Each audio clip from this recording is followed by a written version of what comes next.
Welcome to Renegade Inc., the show that allows us to think differently. Whenever world-class education systems are highlighted, Singapore is always vaunted as a leading light internationally. Their system reliably produces students with good discipline, a ferocious work ethic, and good grades. But what if these measurements have been useful but one-dimensional? Especially now, the world and the workplace have changed. What if the glorification of the academic individual only goes so far, and actually service to your community or nation is more useful? We wanted to know more about the Singaporean education system, how it hasn't yielded to complacency and is now adapting to the modern world. So we travelled there and met with the director of Singapore Management University, Dr. Lim Lai Cheng. So Singapore suddenly are pushing out students that are A-star. Everything's going in the right direction. The world is looking at the Singaporean education system saying this is an absolute blueprint for the future. And collectively, you have the, let's say, insight or the reflection to say, hang on, we're not doing this as well as we could be doing it. There's more to life than an A-star grade. When did that penny drop moment occur? I need to pull you back a bit first, that we do not churn out just A-star students. Yeah. I mean, this is a fairly stratified society, right? We've got very strong performers. We also have weaker students, weaker in the context of the academics. Yeah, I would say different people have got different strengths. The other thing is that it is not a sudden change of direction. I mean, Singapore has, since its independence in 1965, tried its best to build a system. And we've built a system from a lot of system engineers. I would say that we've evolved, and as we've become a more sophisticated or more established economy, we started looking inwards. And when political sort of turmoils happen around us and it affects the stability of the population within Singapore, that's when we also have to start thinking through some of these policies. But you have had the self-awareness as a society to say, although the rest of the world is looking at us for being brilliant academically, there's more to life than a grade. There is always a lag time, So the world suddenly realized we're strong in the academics because of PISA, because of TIMSS, but we've been working at it for a long time. And by the time the world realized that we are on top, we've already started changing gears. The values and the sort of character part has always been there. I mean, as a nation, the focus really is nation building. And that's also something which is a little different from the British or the American system. We always come from the idea of community, society, and the individual. So education is not really for the fulfillment of the potential and the aspirations of the individual. It is for the good of a community. When then you look at the West and the focus isn't as societal, what do you think of that? When you've come from a country that is about nation building, it is about dedicating yourself to your nation and not just to your own individual prowess. So I don't think that's an enviable position and something that we want to fully defend, right? Because if we're exposed to a lot of systems in the world, there are great things happening in different systems and parts of the world. So I teach an undergrad module called Education and Society, and a lot of times the Singapore undergrads would say, if we were to be able to pick a system that would be different from the Singaporean one, and it's something we really like, we would want the Finnish system.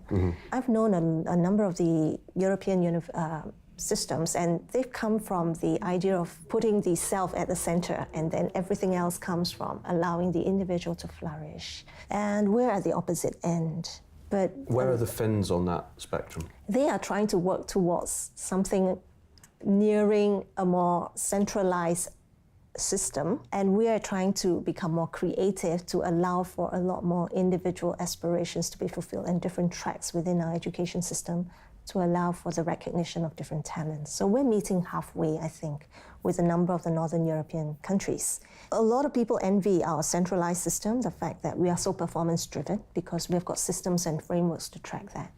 So if you come from a standpoint where you allow individuals to just have as many opportunities as possible to flourish, then you can't really track them because you're not meant to track them. You're just hoping that the sort of environment you've set up would allow just for the nation to flourish. There is a rhetoric that has been going on in Singapore, and if you talk to a number of more critical social commentators in Singapore, they would say that there is a rhetoric that we've been instilling in our students from young, that Singapore is a very small country, we're very vulnerable, human resource is the only resource we have, and that's why we can't afford wastage. So this rhetoric goes on to that sense of getting a lot of educators also very aware of geopolitics in the region, that Singapore is vulnerable, that national identity is crucial, total defense is important, and education is one strong pillar of total defense. And that feeds into the self-reliance idea, i.e. you need to be self-sufficient because no one else is going to look after you. When you were in 1965 suddenly found to be on your own, you know, kicked out, and you had to fend for yourself, Singapore. Is that a hangover from that thinking? It is a hangover, and it is still something we're very conscious about, and it's also what spurs our self or that introspection all the time, that we have to keep getting better, we've got to keep improving, otherwise we'll be left behind. And so some social commentators who are a bit more critical of government rhetoric would say, maybe that's just a bogeyman, we're okay and we should chill and not be so tense about this. Paranoid. Yeah, but then there's another argument to say, if you're standing still, certainly on the global stage now, you're probably going backwards. Yeah, that's true. So maybe it's a healthy position to be in. Yeah, but it is tiring to have to keep saying, are we okay? Are we measuring up? And we love being on charts, you know, top this and top that, because that gives us a sense of benchmarking, but then you'll never be satisfied. Right. And so it's always going to be a nation in transition. But suddenly what you're saying to a lot of students in your country is it's not all about the benchmark. What else are you saying to them? Are you saying that we should go back to the principle of, from the Latin, educare, we should find in you what's good and what you find fulfilling, and we should draw that out of you because as a society, we will all benefit if you're displaying your great talent. Yeah. You know, you were referring to the article I wrote for BBC, and that's probably a year ago now, and things have moved on, things have changed. So at that point in time, we had a number of new sort of rhetoric or new axioms from our Ministry of Education, and it would be things like all schools are good schools, and that there are more important things in life than grades. You don't need a university degree to be successful. Have you scrapped that thinking? No, we haven't scrapped that thinking, but we've moved on also to say, let's help you find your passion and let you get a sense of personal mastery as you progress through education. And that can even start from elementary school. Right. So that by the time you're in a position to decide whether you want to go to university or not, you will at least pick on something you enjoy doing and then become very strong in that and have deep skills for the new economy. Right? So the new economy bit, the digital economy bit, has come into play a lot more significantly than when I wrote that article last year. And that new economy message, or the digital economy message, plays out in a few ways. One is that even from elementary school, we're helping students with career planning, getting them to understand what their passion is, getting them to play with things, learn coding, learn about jobs beyond the standard ones that their parents would have told them about, like being a doctor, a lawyer, an engineer. It's playing out also in a sense that we don't want the education system to be like a front-loading machine, as in everything you're going to ever need in life is going to be all there and then you're set for life. It's going to be a continuous journey, and you've got to keep reskilling yourself, which then backs that rhetoric that you don't need a university education to be successful, because companies now value skills. If you're a strong programmer, if you can do R or Python and all, I think you're going to be more valuable than someone with a graduate degree in philosophy or social sciences or something.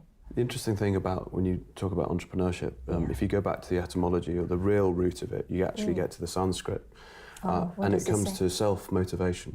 Very nice. When we talk about entrepreneurship broadly in the West, we often think of people like Mark Zuckerberg as the entrepreneur, but actually we've lost sight, because self-motivation means that you have to dedicate yourself to something which can sustain you, which you find fascinating enough. Is that what you're trying to get in to these young kids? So the schools have started with entrepreneurial clubs. I think that's more form than spirit. The spirit must be innovation, it must be an enterprising spirit, that curiosity.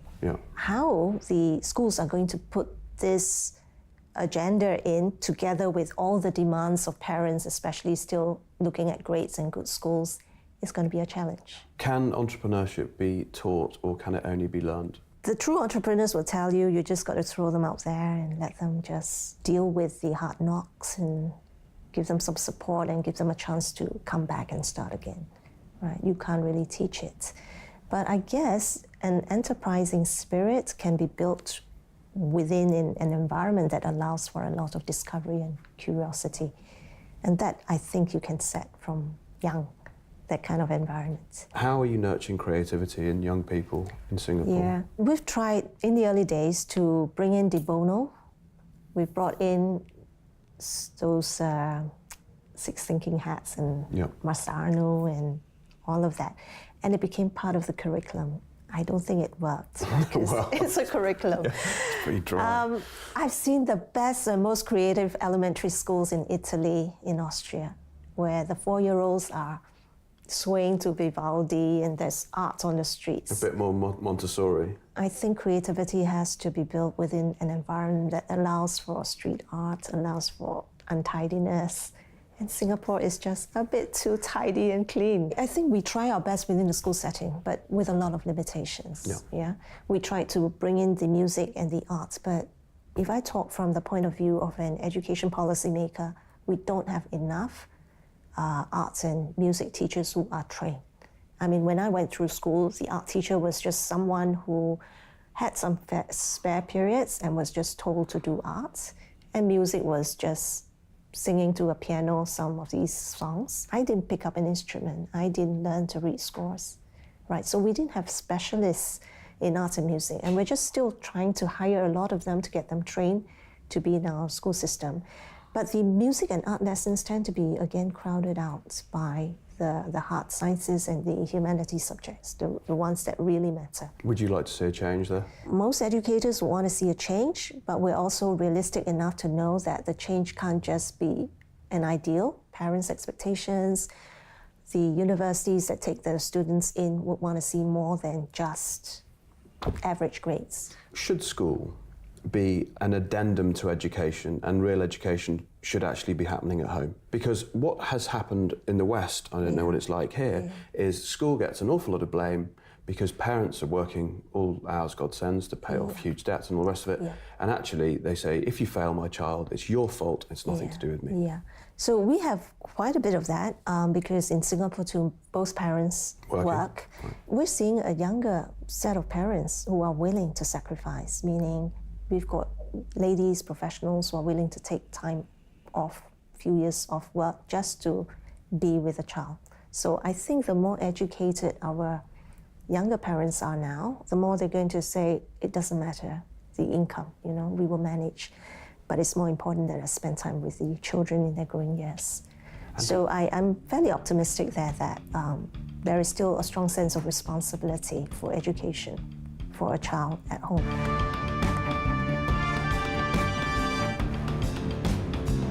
Welcome back to Renegade Inc., the show that allows us to think differently. Before we talk more about the need for a holistic education system with Dr. Lim, let's have a look at what you've been tweeting about in this week's Renegade Inc. Index. First up, we've got a tweet from JD Byers. More than education, more than experience, more than training. A person's or team's level of resilience will determine who succeeds and who fails. From the Harvard Business Review. Next, from Ian Mayer, we need to do education very differently, encouraging entrepreneurship, creativity, and resilience. Rather than an exam-focused system, learning is a relationship, not a transaction. Next, from Robert Dunlop, it is important we do not over-focus on strategies and data in education. They are important, however, if they push out the human emotion aspects of teaching, such as happiness and relationships, we are in trouble. And finally, from Evan Jones, teachers in Singapore are entitled to 100 hours of professional development paid for by the School/Ministry of Education. That says a lot about how they value education. Now then, where's my passport? Singapore, Canada, Finland have been regarded for many years as the leaders by most international metrics. I mean, for example, OECD, PISA. and as a result of that have been regarded as the ones to copy. When a government official, for example, in the UK becomes the education secretary, off they trot to Singapore or Finland or Canada to come back to the UK with a messianic vision of how to transform our education system, which to date has been around more rigour around academic subjects and more testing and even more testing, and if that's not enough, let's have some more testing. And that's been that's got us to here. So one of the issues around education, and particularly subject-based education that's measured by tests, is what comes out at the other end. And what do we want to come out of the other end? I mean, currently we may have a child that comes out of there that gets straight A's in a whole bunch of subjects, but actually lacks autonomy. And surely part of an education, part of school, is that we end up with autonomous learners, i.e., those that can solve problems for themselves, because the kind of jobs that we're going to see in the future are ones, well, I haven't done that before, but I know how to figure out how to do that. You know, we're having an education system which is about to get completely made irrelevant by the fact that all that information will sit inside an AI or a machine that will do those kinds of jobs. So this actually is good news, because what that means is that we can robotize or automate the work and humanize the jobs. One of the interesting studies was the Harvard longitudinal study. It's the longest study of what it takes to live well in the world, what it takes to be healthy, what it takes to be happy and so forth. It's not the car you drive or the job that you have or the place you went to school. It's relationships. And yet nothing in our education systems addresses that. And I think that's something that we need to start bringing into our education systems, because surely our education systems are about how we thrive, not just economically, but as a society. We've looked at parents and the education and that interaction. Let's just talk a bit about business and education, because certainly in the West, over the last 25, 30 years, businesses have looked to universities and schools because they know that there's product coming out of there that they can utilise in their management systems. How is business reacting to the education process? Are they embracing the changes that you're making, or do they want more of the same? If you talk to commercial people and people who sort of take on the graduates from our polytechnics or universities, they've always asked for them to be more enterprising, more agile, more flexible in terms of their thinking, and less reliant on textbooks. That's always been. But that's a default, right? They want. Do they really want that? There's always that gap between what employers want and what the school system can deliver on products, because we can't give ready-made products when they're in a school setting. They don't have the environment, they can't be tested. So in a university like SMU, we do a lot of internships. So our students are meant to be able to hit the ground running, they're able to present, but they still need some time to learn on the job. So what's useful about this new initiative called Skills Future is that we're trying to get the industry to be working more closely with the polytechnics and the universities, the institutions of higher learning, we call it, and to be able to even affect the curriculum and to even do joint curriculum or syllabuses so that that gap would be closed in. There is a scheme which I'm involved in called Earn and Learn. So it takes a polytechnic student who has graduated and who might be thinking of going to the university. But we're telling these people to sign on with companies within the same sort of field of discipline that they've been trained to do. And then they spend 2 years with the company, but they're allowed then to take modules in a university like ours, or back in their polytechnic to get special diplomas, so that whatever they're learning will feed directly into what they're doing with the company. And at the end of that 1 or 2 years, they can still decide whether they want to join the university. But by then, I would have known them and would know whether they're strong candidates for the undergrad program. And by then, they would be very sure whether that is the field they want to continue to get mastery in. The reason I say to you, do business really want leaders who are, think critically and all the things that business leaders say they want. The reason I say that is because often it is easier to have somebody come out who just listens to an instruction and executes, because they're profitable, they're easy to manage. Yes. The difficulty is when they get to a certain age and they're rewarded with a leadership position and they need the skills that you're talking about, they haven't got them, and they ask for a framework. And then the business is in trouble. We have something called a Job Tech. Job Tech is a company, so they've created this site which gives a kind of jobs bank, all the job applications and openings there are across industries. In Singapore? Yeah. You can click on one and it will tell you this company like DBS, the bank, needs a analyst or something, and you click on it, it will give you the CV and the competencies needed. So when you pull these competencies together, what I find most people are looking for would be people who are meticulous, who are, of course, beyond the technical skills that are published, whether they need a data scientist or an analytics person or whatever, would be the soft skills, problem solving, able to work in teams and all.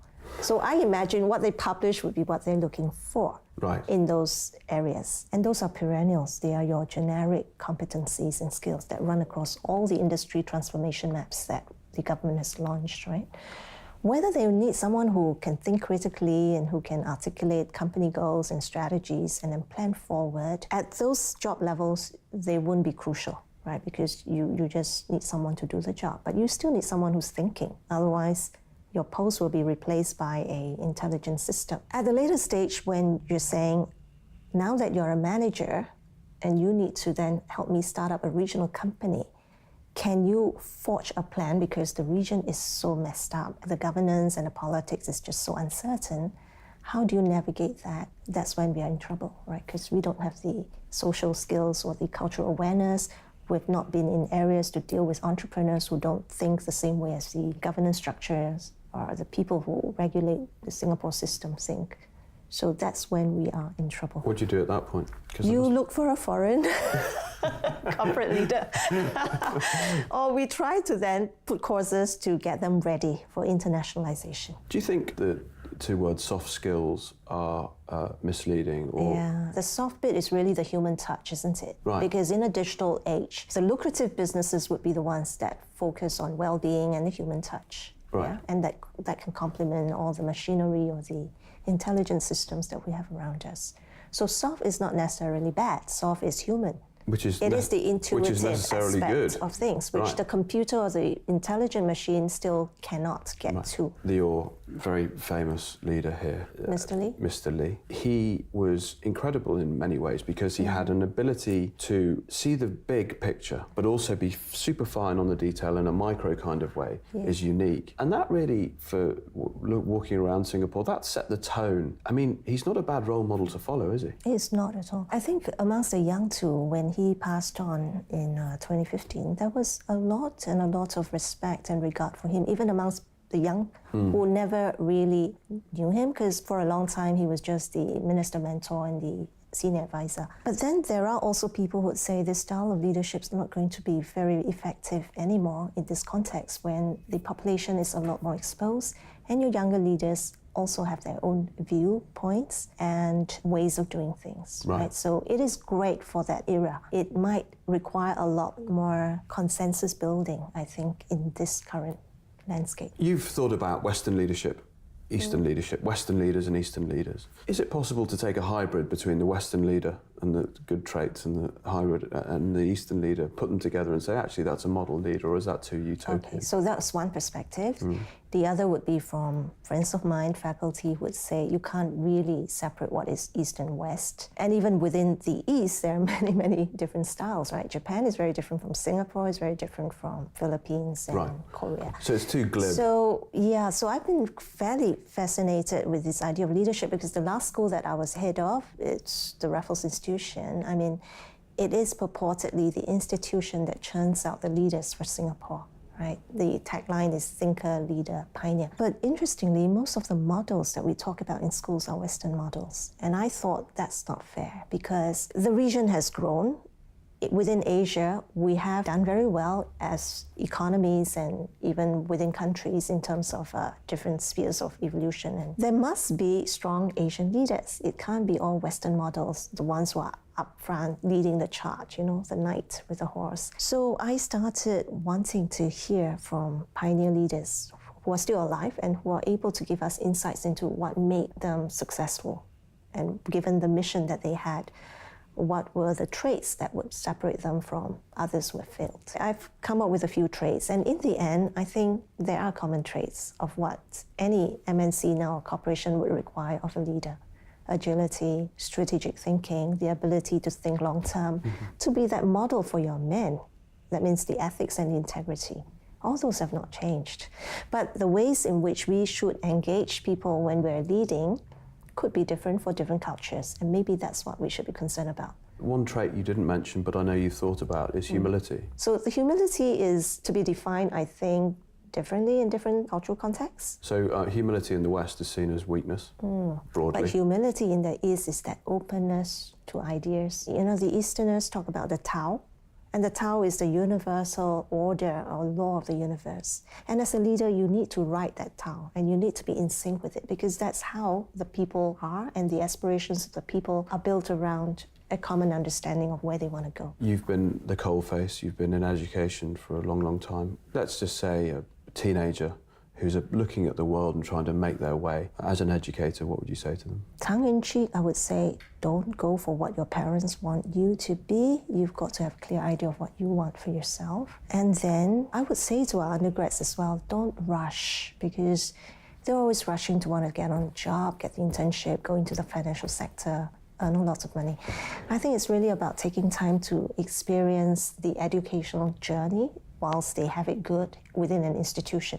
Because every time they leave, they say, oh, I miss high school, and I miss primary school, and I miss the university, right? So it's really taking the time to appreciate the journey and not think of it as a destination, you know, that job at the end of the day, because life is going to be a terribly rough journey ahead. And if you don't have that fortification, all that grit or resilience, you're going to be struggling.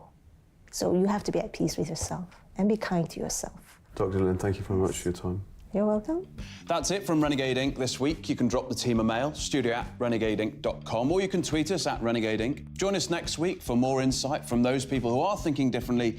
But until then, stay curious.